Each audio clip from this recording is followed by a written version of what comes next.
The losses to inferior teams, they keep piling up.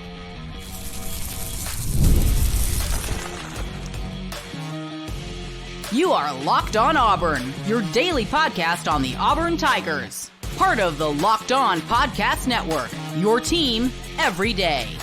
Yes, welcome on into Locked On Auburn, your daily Auburn Tigers podcast. I'm your host, Zach Blackerby, and thank you so much for making Locked On Auburn your first listen every single day. It's a morning after edition. Darrell, Dapprich, Montgomery radio legend, hanging out with us.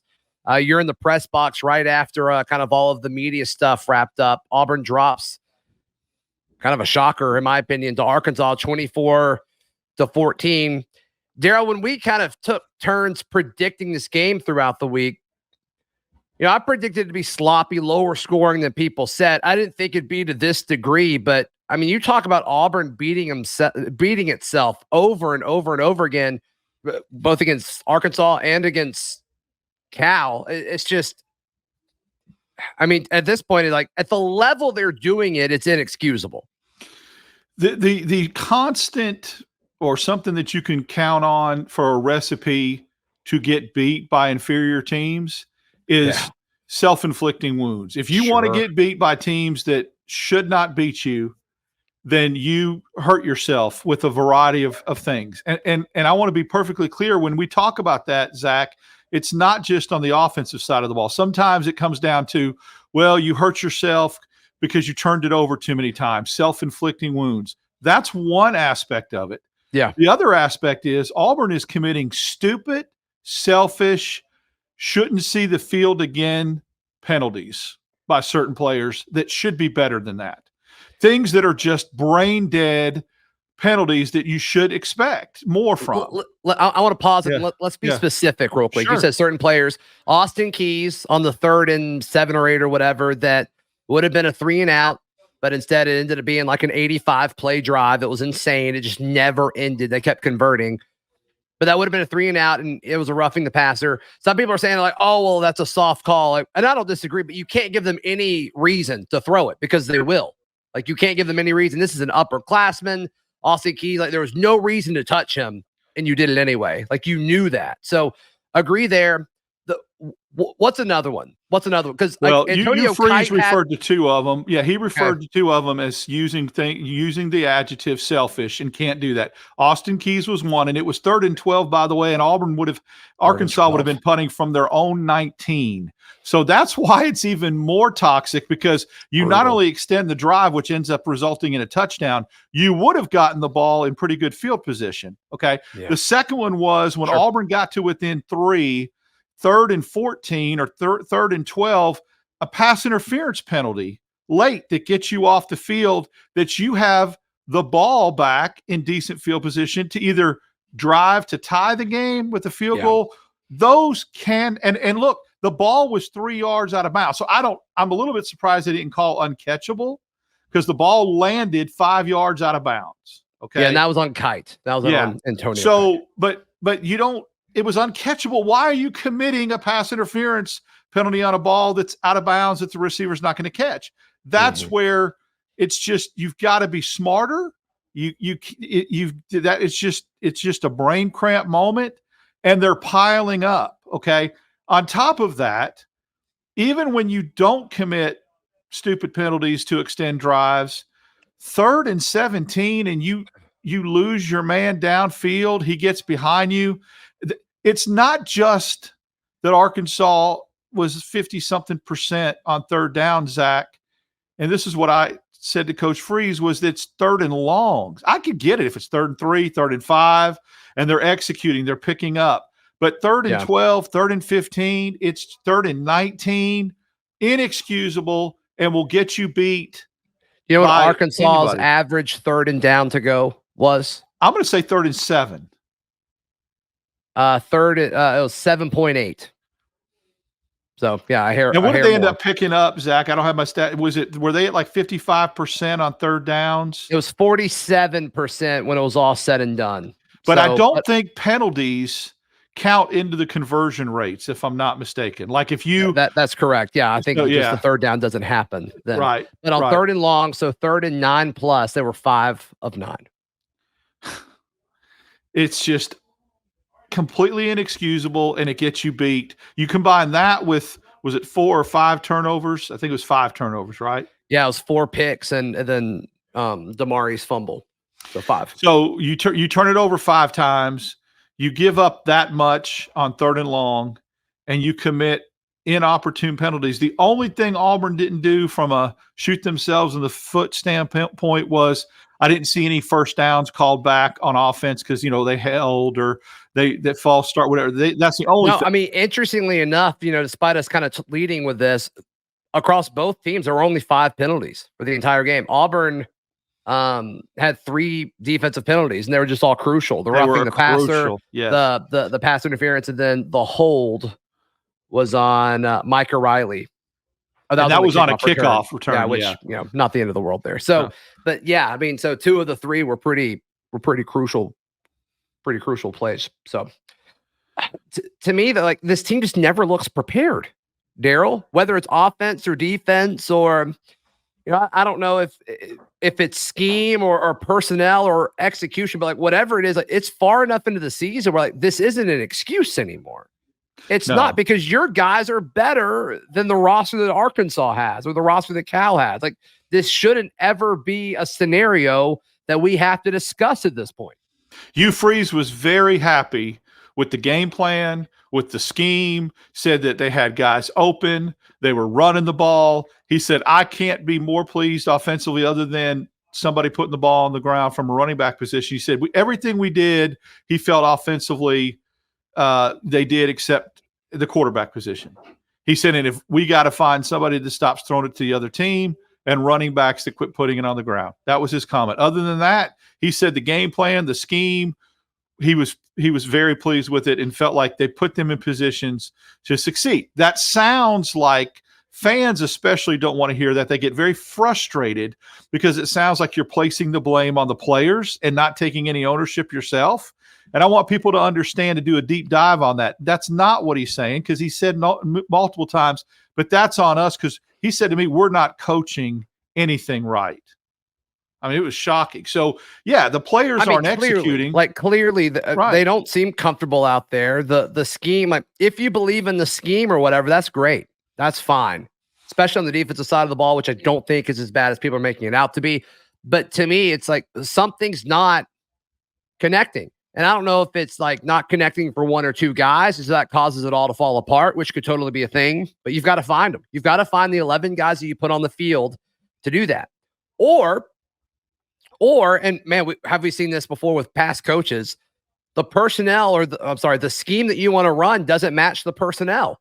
And if it matches, everything of the other 10 guys, but it doesn't match the quarterback, you've got to fix it. You can't run it then. You've got to figure out a different type of scheme, a different way to attack defenses. Because right now it's not working. You've got to fix it somehow. That's a great point. It's interesting you say that, because that question was kind of asked of him, is at what point do you feel like the personnel you have that you have to change? And Hugh Freeze said, this is all I know. I know how to get guys open, and I know how to run the ball. So I don't know what else, at this point we could do. And it was wow, that was pretty pointed, that he feels like, what he's doing, he can't change. I don't know. I don't know. He feels pretty strongly that it's just one position that's not performing at the level that they need to do to execute his offense. But I saw some drops. Do you think that's true? I don't, because I see running backs putting the ball on the ground. I see offensive tackles missing blocks. I see there were 3 or 4 drops. The interception that Peyton Thorne threw, for example, again, love Cam Coleman, difference maker. It's got to catch that ball. It's got to make that play. Hit him in the hand. Second time this season he's done that. Second time this season, and it was a drive killer. But here's the thing, man. If someone said to me, summarize one thing that you looked at this game that you think got Auburn beat, you can't do multiple things.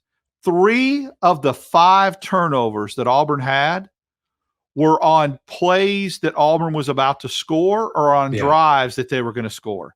See, it's one thing to turn over the ball at the 35-yard line or the midfield, and you're like, well, you got to hold them now. The Austin fumble was at the 3 going in. And two of the Hank Brown's interceptions were close to being in the red zone. You would think with Magoo. So how much of a difference does this game look if Auburn has 13 more points? And that's conservative. That's just assuming they kick the field goals when they're at the 25-yard line, and then they score the touchdown from the 3. How different does this game look with Auburn scoring 13 more points? And I know ifs and buts and candy and nuts and all that, but at the end of the day, those things add up. And that's why those turnovers specifically were killers, because you were scoring, you took points off the board. You know, you're going in to go up 7 to tie the game 7-7 when Austin fumbled. I mean, it's an absolute. The way Hugh Freeze described it was, he said it was sickening, and I guess for Auburn fans and for people that's exactly. Hugh Freeze called it sickening, and the way he talks about it, you know, when he's interviewed on the radio broadcast and on the ESPN broadcast. I want to get your thoughts on something with that in just a moment. That right here on Locked On Auburn. Darrell, today's show is brought to you by our friends at 5 Hour Energy. We love 5 Hour Energy. You've got a late drive home. You may need to be stop and get a 5 Hour Energy shot, Darrell. But hey, look, for folks who if you just want them kind of shipped right to your door, head over to 5hourenergy.com. They've got a ton of great deals. You can build your own 12 or 24 packs of 5 Hour Energy shots, or they've got other products like the energy drinks that I like. But Darrell, you said you like the pineapple or the mango ones? Or? It's that tropical punch or something like that. That's right. Yeah, that's exactly what it is. So yeah, that's what I was kind of hoping right now in a hammock on a beach. Yeah, that'd be nice. That'd be nice for sure. If you go to 5hourenergy.com, it's number 5hourenergy.com. You can get some 5 Hour Energy product today. Use our code LOCKEDONCFB to get 20% off your order. So go to 5hourenergy.com right now. This second. Thank you so much for making Locked On Auburn your first listen every single day, especially today. Holy cow. I mean, props to y'all for coming here to relive this game. When Freeze talks about, like, you know, he was pretty hot on the sideline on the ESPN broadcast, and then going into halftime when Ronnie Brown was interviewing him for the radio broadcast. You know, he's always so passionate and so, like, you know, I don't want to say aggressive, but, like, you know, he doesn't pull any punches. Like, he's upset or whatever. That's great. Like, be upset. But at some point, like, this can't shock you. I mean, we've seen this over and over and over again at this point. Was it 0-7 in our last, like, 7 FBS opponents? Like, this can't be surprising to you at this point. And, like, maybe that's part of the frustration, Darrell. I don't know. Maybe it's it almost to me feels a little bit like an act of, like, guys, I'm trying. I promise I care. Like, that's almost what it feels like to me, because it's like you either trust what's happening with your scheme, is what he says after the game, or you don't. And it's just, I don't know. I don't like how that feels, if I'm just being 100% honest. Am I off on that? No, you're right on target with that. There's this narrative that he has, that he feels really strongly that he still has the guys to get it done. He still feels like, you know, I don't know why we're not getting it done. We have the talent too. We've upgraded the talent. And then he goes back to this every single time. He said, there's going to be bumps in the road. There's going to be growing pains, but I believe in how we're building this. Through the high school ranks, he started talking about all the defensive backs he lost last year and Marcus Harris. That's where it starts to get into excuse territory, like you're talking about. It sounds like, here's why we're not showing proof of concept on the field, and here's why we haven't beat an FBS team since, you know, right after Halloween. I mean, that's embarrassing. That's inexcusable. Okay. Yeah, I'm here to say it. I wish I could have looked at him and said, Coach, no excuse in the world that you're throwing out here right now about building it the right way and all that can justify Arkansas coming in here. Yeah, because that whole argument is, okay, that's how you pass, you know, the LSUs and the Bamas, you know, and the Ole Misses as far as talent. You've already passed Arkansas. Like, the program was better than Arkansas when you took the job. Right. It was better than New Mexico State when you took the job. It was better than Cal when you took the job. The rosters are better than those teams. So when you do the whole talk about we're going to build it the right way through the high school ranks and all that, that's not for these games. No. And that's what he did, last Monday when he came out and, or I guess 2 Mondays ago when he talked about the Cal loss. He's like, I know the media is out there, but like, I've been pretty consistent with year three. And it's like, but that's not what we're saying. You shouldn't have to wait till your third year to create an offense that your quarterbacks can run. I don't think that's a crazy thing to say at all, Darrell. Oh, no. It's year 3 is where you should start hopefully competing for championships. Year 2, you should beat Arkansas coming into your place and looking as sick as you did and being as fatal to yourself as you were turning it over. That's the difference. I mean, you won 6 games last year. You've got a recruiting class now and a roster through the portal that has been improved, period. Yes. I mean, Auburn did not have receivers making plays like KLS made today. And the offense is worse. The offense is worse. Exactly.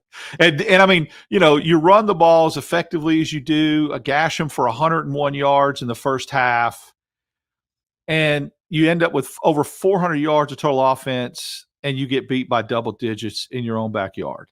That's like never felt like you had a chance either. Like I'll tell you this. I have full disclosure. I felt like when Auburn made it 7-7, I looked at Jacob Goins next to me and said, "Okay, here we go."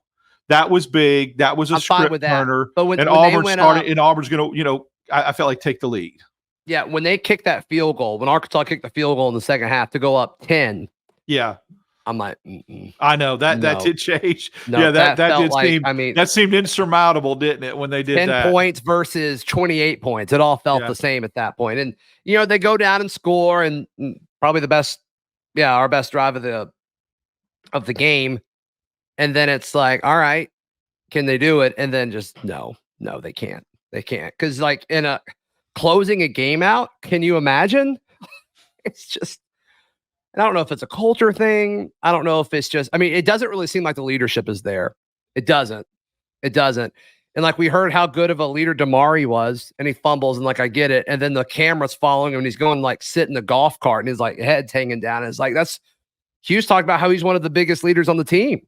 And he's like, and he's hanging his head in a golf cart. Like, I get you're ticked off, but it was the TV broadcaster. I'm sure you'll go back and watch it. Since you were at the game, you obviously couldn't see it. But like towards the end of it, the commentator, they were just like mocking Auburn. Like, they were just and like you couldn't blame them. Like, if you weren't an Auburn fan watching that, like, you probably thought it was hilarious. But it was just the display and representation of our university was an absolute joke this weekend.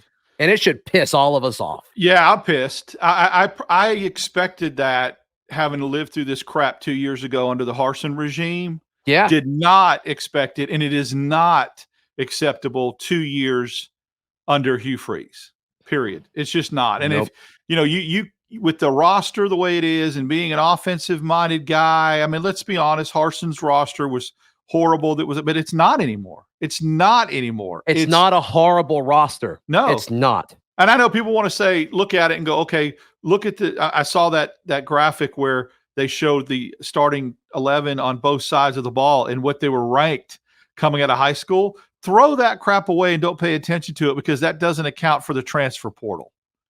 You see what I'm saying? A lot of Auburn starters are portal guys, so I don't give a crap and I'm what they were out of high school. Like Rivaldo Fairweather was one of the best tight ends in the portal. I'm sure he wasn't highly touted coming out of high school. Jalen McLeod. You go through those are NFL, like those are going to be guys that have a chance to be on NFL rosters next year. And it's just the way we're using them is just so sad. It's so sad. And the crazy thing, Darrell, of all of this is I don't think that's the worst thing. We haven't talked about the worst thing yet. And we need to. Let's talk about the worst thing next, right here on Locked On Auburn. Today's show is brought to you by our friends at FanDuel. FanDuel is America's #1 sports book. You've heard us talk a lot about FanDuel. And right now, today is the last day through September 22nd. So go ahead and bet $5. This is for all their customers, and you get a 3-week free trial of NFL Sunday Ticket. You can watch Darrell Steelers. You can watch my Patriots. I don't know why you would want to do that. They stink too. Maybe it's me, Darrell. Maybe it's just every team I'm pulling for right now. It's just gonna be like, I'm not good. The Braves aren't as good as they're supposed to be. I don't know. There's not a line yet as we record this for Auburn, Oklahoma. I cannot imagine Auburn will be favored, but we'll see. So just visit FanDuel.com to join America's #1 sports book today. Darrell, the worst thing in all of this, and I haven't talked to you about this, so this is going to be a raw reaction. I genuinely don't know what you're going to say here. Auburn now sits at 2-2.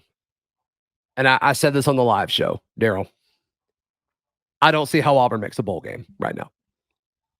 No, I don't see their path to going 6-6. I don't see it. As we sit here right now, in the moment, I absolutely don't see how that happens, because you should be 4-1 coming out of this homestand, and at best you're going to be 3-2, and let's be realistic, you're going to be 2-3. Probably. Okay? I mean, you would have to have a major crazy pivot happen.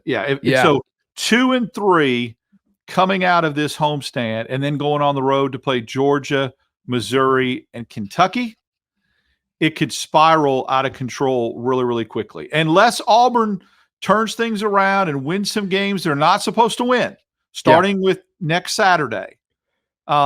It's a literal, I don't want to be over dramatic when I say this, but it's a literal lost season from a bowl game standpoint. And if it feels like it. Yeah, if you'd have told me that Auburn might finish with a worse record than they did last year, I wouldn't. Now, am I in a position where I think that it couldn't happen? No, I'm not throwing the towel. I think Auburn could right the ship. I'm close. Personnel, but I'm close to that point where it's like, I just don't see it. You're going to have to, if there's ever been an absolute must win, if you want to talk going to a bowl game, Auburn has to win next Saturday. Period. Well, that's what's interesting. You and I were talking Saturday morning about this Arkansas game, and I made the comment to you, and you quickly agreed. Like, the Arkansas game, it's only important if we lose it. Right. And we lost it. You win it, you're like, yeah, that's what Auburn was supposed to do. Yeah, it's just like, yeah, okay, cool. You beat Arkansas. Woohoo. And you lose it. It becomes super important. So, like, yeah, where are the 4 wins? Oklahoma? No. I don't, as of right now, no. At Georgia? No. At Missouri? No. At Kentucky? Maybe. I'm not picking Auburn right now, though. Vanderbilt at home? I'm still taking Auburn there, but I don't feel super confident about it. La Monroe? Yes. And then you're going to have to beat Texas A&M. I just don't see that happening right now. I don't see that happening right now. Then obviously you go to Alabama, which that could be really, really bad. So that's the worst part of all of this is what's the path? What does that path look like? And I guess it looks like Kentucky, Vandy, La Monroe, and A&M. I guess A&M's more winnable just because it's farther away and gives us more time to fix things than Oklahoma next week. True. I mean, you think about it, but I mean, depending on what A&M looks like at the end of the year, when Auburn beat A&M a couple years ago, late in the year, A&M was garbage. They weren't good, right? And I don't expect this A&M team to be that same. That's the frustrating part, is that the roster seemed better. You felt like coming out of you have squandered 5 games at home.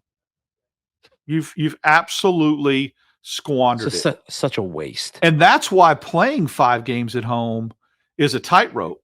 If you don't go 4-1 playing 5 games at home, you are really. I mean, even if Auburn would go 3-2 coming out of this, Zach, you're staring at 3-5, 3-4 before you get to Kentucky in a heartbeat, playing Georgia and Missouri on the road. That's a wasted opportunity, and it's tough. It's a really, really tightrope type scenario, and Auburn has fallen off the tightrope right now. Yeah, brutal. I said this on the live show, but Keandre Lambert-Smith has a chance to have one of the best receiving seasons in Auburn history, and it's not going to matter. Yeah, we talked about having a 1,000-yard receiver, right? He's on pace. He's on pace, and it might be for a 5-win or a 4-win football team. Sucks. What's the bright side? in this? Is there anything you could look at and say like, oh, I'm glad that happened, other than KLS? Auburn's killing themselves. That's the bright side, is that they absolutely, both losses are self-inflicted wounds. That is true. How a little bit different. This game right here, I don't care what the Arkansas radio team next to me celebrating like they're going to the college football playoff radio booth. If Auburn just is average on hurting themselves or shooting themselves in the foot today, they win. Again, let's go back to the 3 of the 5 turnovers took points or opportunities for points right off the board. Period. That's the only bright spot, is they're not getting beat physically. They're not getting beat statistically. You're right. They are killing themselves. And the only thing you can do, you can't help if somebody just lines up and smashes you, but you can't control being stupid, committing stupid penalties, stupid turnovers, taking points off the board. You clean that up, who knows? That's all. That is true. I mean, we said that after Cal. We're like, there's no way that can happen again. And then it did. It happened 2 weeks later. I guess it was worse. It is, because of when they turned it over. And it wasn't just the turnovers. It was the penalties and the extensions of drives. And like you said, the average, what were they from 3rd and 11 more? They were 70% 7. 6 for 9 on 3rd down or something. Yeah. I mean, Auburn had almost 100 more yards than Arkansas, and it didn't matter. It just did not matter. And I think it's too far into the year to fix any of that, but there's a path to being fixed. I'm just not holding my breath. I'm not holding my breath, and it sucks. It sucks, but that's where we're at right now. So, Darrell, how can people check out everything you've got going on? Follow me on X, Dap6410, Instagram, Darrell Dap, with you 3 times a week, Wednesday, Fridays, and our reaction show. Yep, that's right. Please like the video. Please subscribe. Go subscribe at thebarnauburn.com. We'll see you next time. This has been Locked On Auburn.